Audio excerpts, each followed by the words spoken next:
आघाडी हवी होती ती नसल्याचं देखील ते म्हणालेले आहेत। तर 2 एप्रिलला चित्र स्पष्ट होईल असं त्यांनी म्हटलं। दरम्यान संजय राऊत आघाडीमध्ये बिघाडी करतात असं देखील त्यांनी यावेळेस सांगितलंय। बीजेपीच्या विरोधातली असणारी एक मजबूत आघाडी उभी राहावी अशी असणारा प्रयत्न होता। ज्या पद्धतीने आम्हाला आघाडी पाहिजे होती त्या पद्धतीने आघाडी उभी राहत नाही अशी असणारी परिस्थिती। महाराष्ट्रातल्या असणाऱ्या वेगवेगळ्या संघटना ज्या आहेत त्या वेगवेगळ्या संघटनांशी बोलून 2 तारखेपर्यंत बीजेपीच्या विरोधातली असणारी महत्त्वपूर्ण आघाडी जी आहे ती आघाडी आपल्याला उभी राहिलेली दिसेल।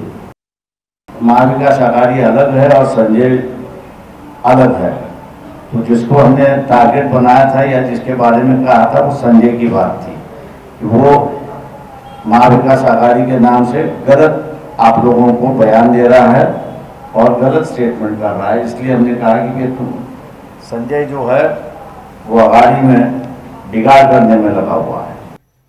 दरम्यान संविधानाच्या पाठीत खंजीर खुपसणाऱ्यांच्या बाजूने आंबेडकर प्रत्यक्ष किंवा अप्रत्यक्ष उभे राहणार नाही ही खात्री असल्याचा पुनरुच्चार खासदार संजय राऊतांनी केलाय। आंबेडकर यांनी स्पष्ट बोलणंही टाळलंय। हमारी लड़ाई है संविधान के पीठ में जो खंजीर खुपसने वाले लोग हैं उनके खिलाफ। हमारा कोई जो प्रकाश जी बोलते हैं मेरा कोई उससे संबंध नहीं है, लेकिन मुझे पूरा विश्वास है संविधान के पीठ में जो खंजीर खुपस रहे हैं उनके साथ प्रकाश आंबेडकर साहब नहीं रहेंगे।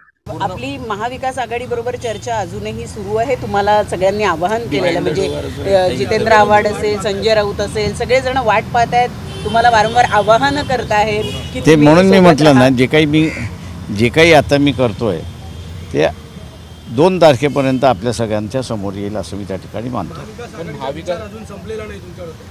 मी म्हटलं 2 तारखेपर्यंत थांबा। थँक्यू।